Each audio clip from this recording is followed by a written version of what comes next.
or the net force?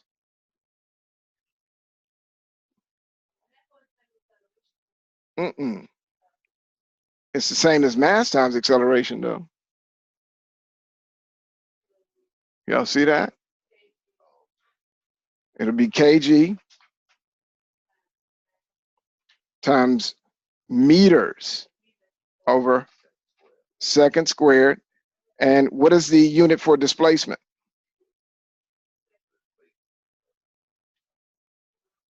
What are the units? Huh? What are the units for displacement?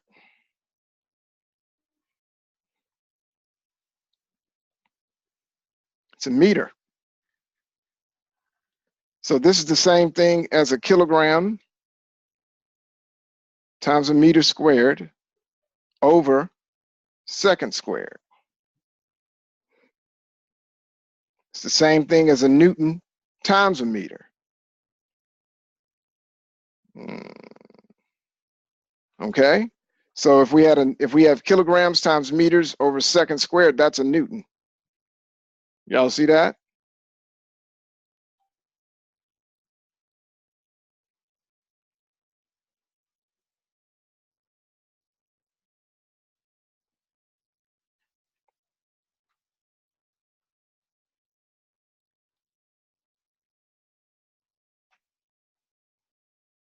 Okay, and we define this Newton times a meter as a joule.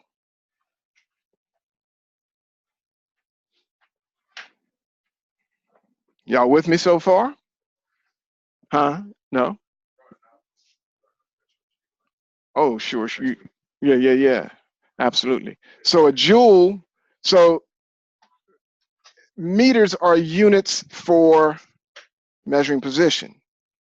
Seconds are units for measuring time. Meters over seconds are units for measuring velocity. Meters over seconds squared are units for measuring acceleration. Kilograms times meters over seconds squared are units that we identify as the Newton, and that is what we're calling a force. So those are units for force. But now you have a Newton times a meter, and we call this a joule. A joule is a unit to measure what?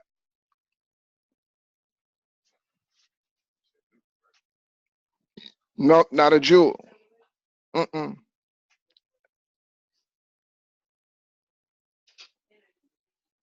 Energy is measured in joules.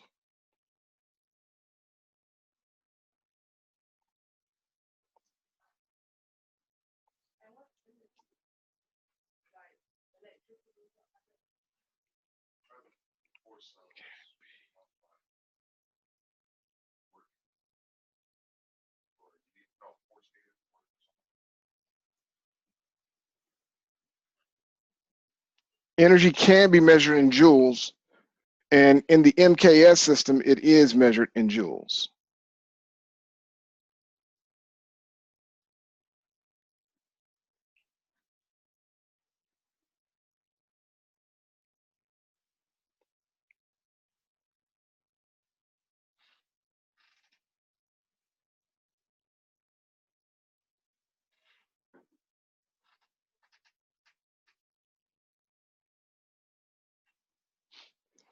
So you guys asked what was energy, and then you gave me an example of energy. What were you saying again, Charles?